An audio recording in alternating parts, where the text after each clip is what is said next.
मुश्किल अगर आ गया ना तो कटअप जो है ना तुम्हारा नीचे आ जाएगा। नीट में पढ़ाई करने का स्ट्रैटेजी होना चाहिए ना, वो ज्यादा रैंडम पढ़ाई नहीं होना चाहिए। क्या नुकसान है साहब ऑप्शन का ये नुकसान है कि हमें करने 45 है, लेकिन क्वेश्चन तो पढ़ना पड़ेगा ना। क्वेश्चन पढ़ने में 30-40 सेकंड लग जाता है। इफेक्टिवली अगर मैं बोलूं तो 40 सेकंड का भी सिर्फ समय मिलेगा आपको। 40 सेकंड में जान लोगे क्या बच्चे का? अब एक बेवकूफ इंसान कहां घूम रहा है, ये स्कैम है तेरे साथ। पेपर टफ आ जाएगा, पेपर मुश्किल आ जाएगा, पेपर ये हो जाएगा। भाई इसको कोई बदल के दिखा दे तो मैं मान जाऊं। अब बहुत ज्ञान है मेरे पास, फटाफट ज्ञान दे देता हूं, उसके बाद पढ़ाई करेंगे। देख भाई, 100 बातों का एक बात, सिलेबस जो भी चेंज हुआ है और कोई चैप्टर आप पढ़ चुके हो वो रिवर्ट तो हो नहीं सकता। तो और पेपर जो कह रहे हैं कि मुश्किल आएगा, टफ आएगा, ऐसा कुछ नहीं होता। मुश्किल और टफ पेपर कभी नहीं बनता। मेरी बात समझने की कोशिश करो थोड़ा सा। तुम अगर देखोगे कि कंपेयर करोगे सर 2022 का पेपर और 23 का पेपर और 16-17 जब पेपर टफ आता था उसका पेपर कंपेयर करोगे तो हमेशा तुम्हें 60 to 65% क्वेश्चन, अगर मैं अभी 45 नहीं टोटल 50 क्वेश्चन पूछे जाते हैं जिसमें से 5 ऑप्शन भी होता है आपके पास, तो उसमें से 25 क्वेश्चन आपका एक लाइन कैलकुलेशन का होगा। 1 लाइन कैलकुलेशन सिंगल फॉर्मूला 110% इसका होगा। ठीक है, हाँ या ना? चाहे किसी भी साल का पेपर हो, वो 2016 का पेपर हो, 18 का पेपर हो, 14 का पेपर हो, 22 का पेपर हो, 23 का पेपर हो, क्या ये तो रहने वाला है? इसको कोई बदल सकता है तो बता दे। हाय कोई एनटीए और ये क्या हुआ भाई, एनटीए या फिर एमएनसी या सीएनसी या टीएनसी जो इसको बदल दे। 25 क्वेश्चन एक सिंगल, क्योंकि कर ही नहीं सकते ना भाई, टाइम लिमिट है।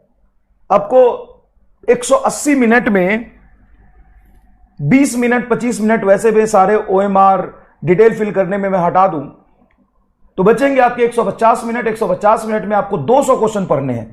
150 मिनट में आपको 200 क्वेश्चन पढ़ने हैं और 200 क्वेश्चन में से आपको 180 सवाल करने हैं। भाई अगर आप ऑप्शन दे रहे हो तो ऑप्शन का नुकसान भी तो है। क्या नुकसान है साहब ऑप्शन का ये नुकसान है कि हमें करने 45 है, लेकिन क्वेश्चन तो पढ़ना पड़ेगा ना। क्वेश्चन पढ़ने में 30-40 सेकंड लग जाता है। क्वेश्चन पढ़ने में 30-40 सेकंड लग जाता है।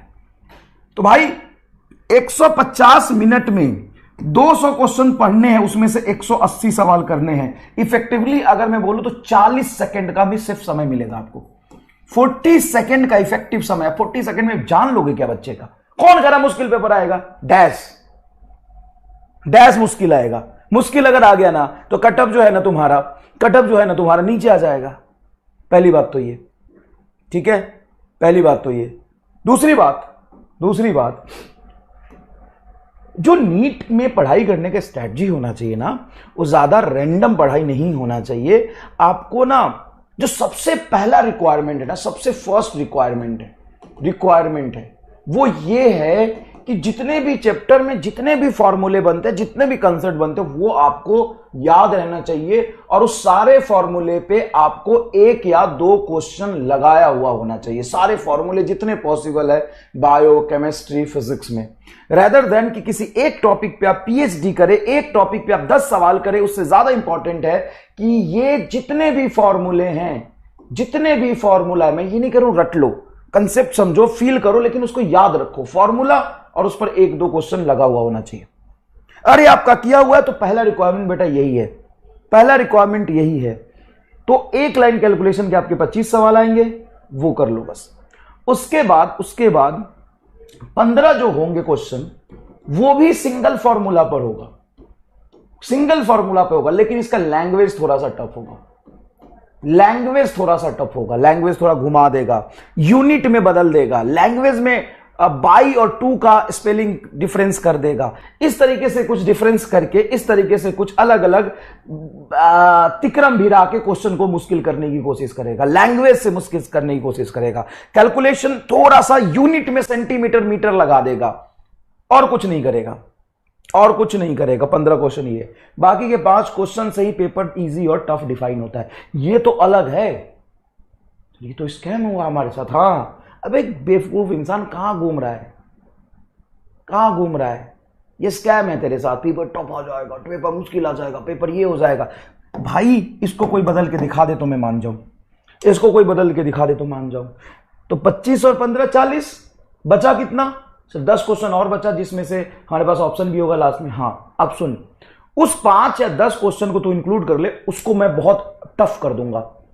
Language, question wise, calculation wise, multi formula लगा दूंगा, पेपर टफ। और उसको मैं आसान कर दूंगा तो पेपर इजी। आज तक 50 साल के पेपर निकाल के देख ले, क्या होता है बता। इसको स्कैम ही तो कहते हैं। भाई तू कह रहा पेपर टफ और paper easy. What is the definition of paper tough and paper easy? Paper tough means what and paper easy means what? Paper easy means this easy, this moderate, and 5 question also जो asked that is average or below average or easy. What is paper tough? Paper tough means this is easy, this is moderate, and remaining 5 question is tough. Oh my God. True toughness and true easiness. This is the difference between toughness and easiness. Easiness means easy, moderate, and remaining 5 is, remaining 5 or 10 is below average or easy. Then paper is easy. Tough means this is easy, this is medium, or remaining 5 is tough. This is tough.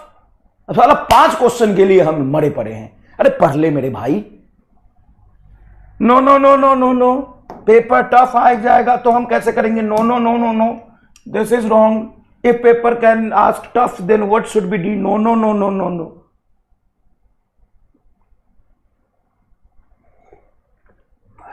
Tough and easy, कोई बदल देना, कोई definition मुझे बता दे। ये कहीं change हो सकता है तो बता दे। And what is your first priority? What is your first priority? What is your first priority? That 5 question की that 25 question? ये तो हो नहीं रहा तेरे से। चमन चोमू कहीं का। चल, तुम जो पढ़ रहे हो ना बेटा, सिलेबस वही है, उस पर टाइम वेस्ट मत करो। पता है सिलेबस क्या है? जो तुम्हें पढ़ाया जा रहा है और जो तुम पढ़ रहे हो, थोड़ा बहुत मॉडरेट होगा, थोड़ा बहुत चेंजेस होंगे, टाइम के साथ सब क्लियर हो जाएगा। टेंशन लेने की कोई जरूरत नहीं है, ठीक है? पढ़ाई पर ध्यान दीजिए, पढ़ाई पर ध्यान दीजिए, ठीक है? फिजिक्स का सिलेबस तो वैसे भी पूरा है, उसमें तो कोई टेंशन नहीं है। सबसे ज्यादा टेंशन तुमको फिजिक्स का रहता है, फिजिक्स का सिलेबस पूरा है, ठीक है?